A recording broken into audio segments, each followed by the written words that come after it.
जांग में भी हदीस मौजूद है, दीगर कुतुब हदीस में आपको हदीस मिलेगी। मैं तो आपको एक निचोड़ दे रहा हूँ इस आयत के तहत कि छोटे बच्चे कहाँ जाएंगे। पढ़ो, फुकाए किराम को भी पढ़ो। वो कहते हैं छोटा बच्चा उसे नहीं देखा जाएगा, उसके वालिदैन को देखा जाएगा। बड़ा तो समझदार का ईमान मोतबर होगा कि वो ईमान लाएगा तो बाप के ताबे होगा। तो छोटा कहाँ जाएगा? कहा छोटे को नहीं देखा जाएगा, छोटे में वालिदैन को देखा जाएगा। अगर माँ बाप मोमिन हैं तो बच्चे को भी मोमिन माना जाएगा, बच्चा भी मोमिन है। अगर बाप मोमिन है माँ नहीं तो कहा बाप के ताबे करके बच्चे को मोमिन माना जाएगा। और अगर माँ मोमिना है बाप नहीं तो फिर बच्चे को माँ के ताबे किया जाएगा। तो माँ के इत्तिबा की वजह से बच्चे को भी मोमिन कहा जाएगा। शायद आप अभी नहीं आप समझे, आज लोग हमारे यहाँ ऐसे आगे हैं जिन्होंने लोगों को परेशान कर दिया और फिरका वारियत, फिरका फैलाना शुरू कर दिया और अहले हक से दूर करना शुरू कर दिया, मोहब्बतें कम कर दी और एतराज़ात शुरू हो गए, तनकीदें शुरू हो गई। हम कहते हैं कुरान की तरफ आओ, हदीस पाक की तरफ आओ। छोटे बच्चे ने नफल पढ़ी है, छोटे बच्चा तकवा इख्तियार कर गया है कि छोटा बच्चा मोमिन हो गया ना। वालिदैन ने आमिना के लाल को माना है, वालिदैन ने रब को माना है और ये ईमान है आमिना के लाल के जरिए मिला है। तो जो माँ मोमिन है उसकी इतनी रिस्पेक्ट है कि शरीयत कहती है माँ मोमिना है तो मामिना माँ के ताबे करके उसके वसीले से बच्चे को भी मोमिन माना जाएगा। ये बच्चे क्या अपने अमल है? कहते हैं अपने अमल से कुछ मिलेगा, किसी के अमल से कुछ नहीं मिलेगा। मैं कहा हाली माँ ही है, मोमिना है। इधर ये नहीं कि माँ मुत्तकिया हो, माँ परहेजगार हो, माँ वली बन जाए, माँ इस दर्जे पे पहुंच जाए, बाप इस दर्जे पे पहुंच जाए, बाप का इतना बड़ा कद हो तो फिर बच्चे को मोमिन माना जाएगा। ना ना, बस बाप मोमिन है या माँ मोमिना है, बच्चा छोटा है, फौत हो गया है तो कहा अब बाप के मकाम और मर्तबे को नहीं देखेंगे, उसने यार को माना है, बस उस मानने की वजह से बेटे को भी माना जाएगा। अब जरा आगे आप मजीद आगे देखें। अब इसमें भी हज़रत इब्न अब्बास रज़ी अल्लाह तआला अन्हु हुज़ूर सय्यद आलम सल्लल्लाहु अलैहि वसल्लम से मरफूअन ये हदीस बयान करते हैं। दो तरह की सूरत हाल होगी, दो तरह की। वो क्या? जन्नत में या तो माँ बाप ऊंचे दर्जे पे होंगे या फिर औलाद होगी जो मोमिन औलाद है। अल्लाह बा फरमाता है हम इनको जुदा रहने नहीं देंगे। आज वालिदैन का मकाम देखो, वालिदैन की अज़मत देखो कितनी है और वालिदैन का दिल कितना नरम है औलाद के लिए। मालिक कायनात फैसला फरमा दिया कि क़यामत के दिन जब जन्नत में जाएंगे तो हम इनको जुदा नहीं रखेंगे, माँ बाप और औलाद को इकट्ठा रखेंगे। किस तरह? औलाद बालिग मोमिन है, वो ईमान लाई, अमल किए, सारे अमल किए, माँ बाप भी मोमिन हैं, उन्होंने भी अमल किए, लेकिन बात से बुलंद है। बाप के उतने अमल नहीं, माँ के उतने अमल नहीं कि उस दर्जे पे पहुंच जाए, लेकिन औलाद के अमल ज्यादा थे। तो फिर औलाद अगले ऊंचे दर्जे पे पहुंची। अब हदीस पाक उठाओ, तफसीर उठाओ। वो कहते हैं अल्लाह जल्ला वाला यूं नहीं करेगा कि औलाद को ऊंचे दर्जे से नीचे करके माँ बाप के दर्जे में रख दे, बल्कि अल्लाह जल्ला वाला माँ बाप को औलाद जिस दर्जे में होगी उसी दर्जे में रख देगा। अब यहां दूसरी सूरत हाल, माँ बाप का दर्जा ज्यादा है, माँ बाप ने अमल ज्यादा किए हैं, वो ऊंचे दर्जे पे हैं, औलाद ने भी अमल किए लेकिन औलाद नीचे दर्जे पे है। तो अल्लाह अज़्ज़ व जल्ल नहीं करेगा कि माँ बाप को नीचे करके औलाद के साथ इकट्ठा कर दे, नहीं, खालिक कायनात जल्ला वाला औलाद को माँ बाप के दर्जे में रख देगा। वजह क्या बयान की? इसकी वजह क्या है कि अल्लाह अज़्ज़ व जल्ल जन्नत में अपने फजल से उन्हें दर्जे देगा, उनके अमल की वजह से नहीं, अपने फजल से देगा, अपने करम से देगा। वो जो ईमान की दौलत उन्हें नसीब हुई है उसकी वजह से खालिक कायनात दर्जे देकर माँ बाप को जन्नत में इकट्ठा कर देगा। इसकी वजह क्या है? हदीस उठाओ, तफसीर उठाओ। वो कहते हैं इसलिए कि माँ बाप की आंखों की ठंडक औलाद है, अल्लाह जन्नत में ये ठंडक अता फरमाएगा। शायद आप समझे इसको। मैं अभी मजीद आपको इस तरह आपकी तवज्जो दिलाना चाहता हूँ। मुझे बताओ अलहक़ना बिहिम ज़ुर्रियतहुम, अल्लाह फरमाता है हम उनकी औलाद को उनके साथ मिलाएंगे। ये जो औलाद मिलाई जा रही है इनमें तो बालिग भी हैं, इनमें नासमझ बच्चे भी हैं। अब नासमझ बच्चे مجھے بتاؤ اتنا تو سمجھ میں آیا کہ وہ مومن ہے، لیکن جنت میں جس درجے پہ ماں باپ ہوں گے، یہ نا سمجھ اور چھوٹا بچہ جو فوت ہو گیا یہ کیسے اس درجے میں پہنچے گا؟ اس بچے نے تو نماز تک نہیں پڑھی، اس بچے نے تو خود ایمان بھی قبول نہیں کیا، یہ تو والدین کے تابع تھا، لیکن جنت میں اعلیٰ سے اعلیٰ درجہ جہاں ماں باپ پہنچے ہیں، یہ کیسے پہنچ رہا ہے؟ بالی کی تو سمجھ آتی ہے کہ اس نے عمل کیے، وہ ایمان بھی لایا، صالح عمل بھی کیے، اس کے کچھ درجے بھی تھے، تو اس بچے کا تو کچھ بھی نہیں۔ تو پھر آپ کہو گے نا کہ آمینہ کے لال کو مانا ہے، اللہ کو مانا ہے، وہ ایمان کی دولت ہے، جس ایمان کی وجہ سے بچے نے کچھ بھی نہیں کیا، بدولت ہے ایمان، بسبب بھی ایمان، جس درجے میں والدین ہوں گے وہ چھوٹے بچے کو میں وہ درجہ دے دیا جائے گا۔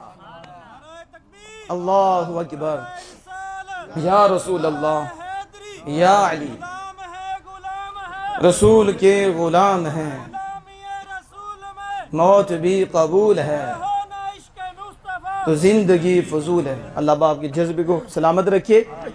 میں جس بات کی طرف آپ کو لے کے جانا چاہتا تھا، آج ہمارے ہاں یہ بیانیہ ہے کہ جو مر گیا ختم ہو گیا، کوئی کسی کو کچھ فائدہ نہیں دے سکتا، نہ ماں دے سکتی ہے نہ باپ دے سکتا ہے۔ ہم نے کہا وہ نہیں دے سکتا جو کافر ہے، پکی بات ہے، کافر نہیں، ہاں اللہ اس کے رسول کو ماننے والا ہو، وہ تو چھوٹے بچے کو اتنا فائدہ دیتے ہیں کہ ایمان بھی ملتا ہے، جس درجے میں وہ بھی ہوں گے خالق کائنات وہ درجہ بھی عطا فرمائے گا۔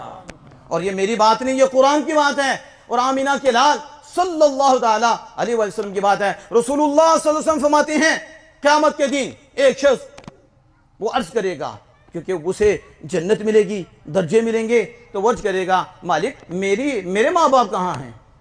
مالک میری اولاد کہاں ہے؟ اور میری بیوی کہاں ہے؟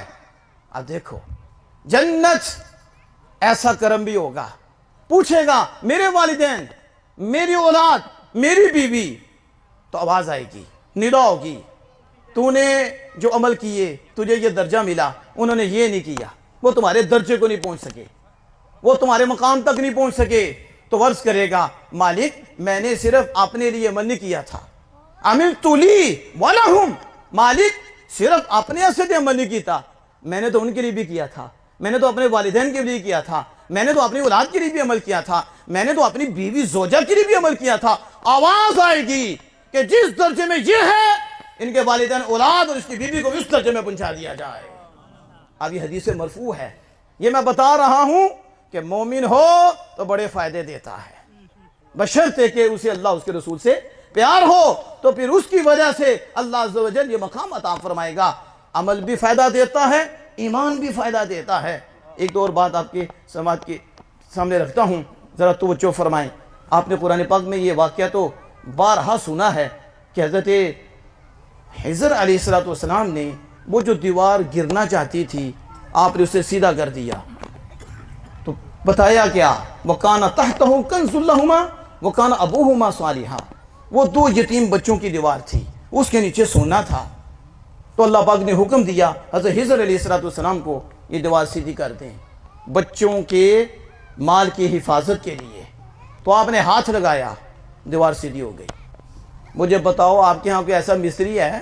سائنس کتنی ترقی کر گئی ہے، کتنی ترقی کر گئی ہے، کو بتاؤ ڈینگی دیوار کو سیدھا کر کے تو دکھاؤ نا، کوئی ایسا انجینئر ہی دکھا دو کہ ڈینگی دیواروں سیدھی ہو جائے، توڑیں گے، نئے سرے سے تعمیر کریں گے، پتا چلا یہ ڈینگی دیوار کو سیدھا نہیں کر سکتے، اور یہ کیا کر سکتے ہیں؟ جو خدا کا ہو جاتا ہے وہ ڈینگی دیواریں بھی سیدھا کرتا ہے، ڈینگے دل بھی سیدھے کر دیتا ہے۔ صرف ہاتھ ہی لگایا، کیا کیا؟ دیوار بالکل سیدھی ہو گئی، اور نیچے خزانہ تھا، وَكَانَ أَبُوهُمَا صَالِحًا، ان بچوں کا باپ صالح تھا۔ بولو کیا فرمایا؟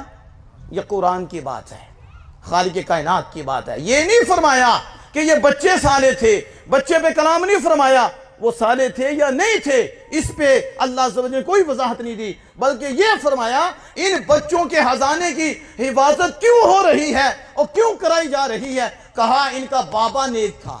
ذرا بولو تو صحیح، شاید آپ نہیں سمجھے میں نے جو لفظ بولا ہے، کیا کہا؟ ان کا، یہ کہتے ہیں بابے کچھ نہیں کرتے، ہم نے کہا پہلے بابے کی مار پڑی ہے، شیطان کو آج تک رو رہا ہے، वो आदम अलैहिस्सलाम थे।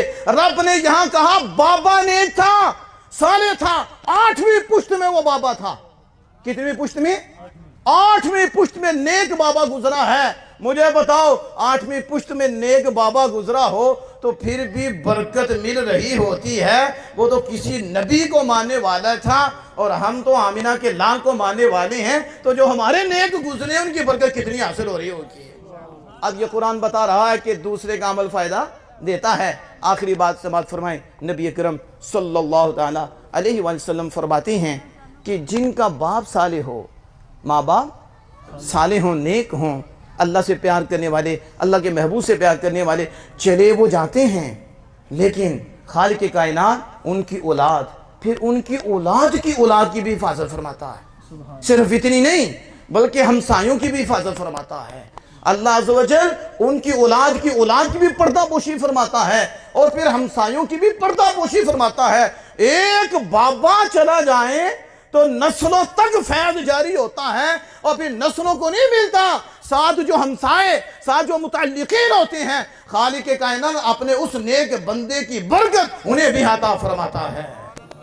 इसलिए दाते मोहतरम आप तो खुशकिस्मत हो, आप तो इतने पकीज़ा मसलक के साथ मुंसलिक हो कि जिसमें नूर ही नूर है, जिसमें ये नहीं है कि ना उम्मीदी हो कि कुछ भी नहीं होना, खत्म हो जाना, तबाही हो जानी है, ये हो जानी है। इसमें खौफ भी है, इसमें उम्मीद भी है कि हमने रास्ते पे रहना है, अमल करना है, नेकी करनी है, अल्लाह उसके रसूल की इताअत करनी है, लेकिन इताअत पे मान नहीं करना, उस पर फख्र नहीं करना, सब कुछ करना है, हुजूर की इत्तिबा भी करनी है, लेकिन उम्मीद रब के फजल पे रखनी है।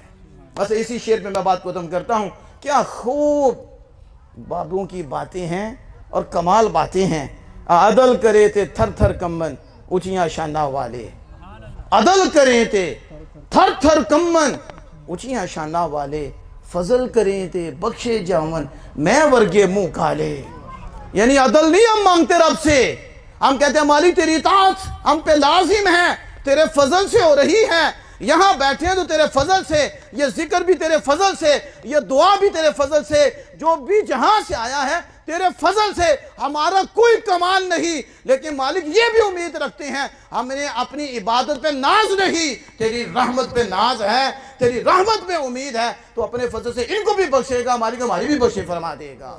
तो खालिक कायनात जल्ल वाला से दुआ है कि मालिक मरहुमा की कामिल बख्शिश व मग़फ़िरत फरमाए और हमें भी सिरात मुस्तकीम पे चलने की तौफ़ीक़ अता फरमाए। वाखिर दाअवाना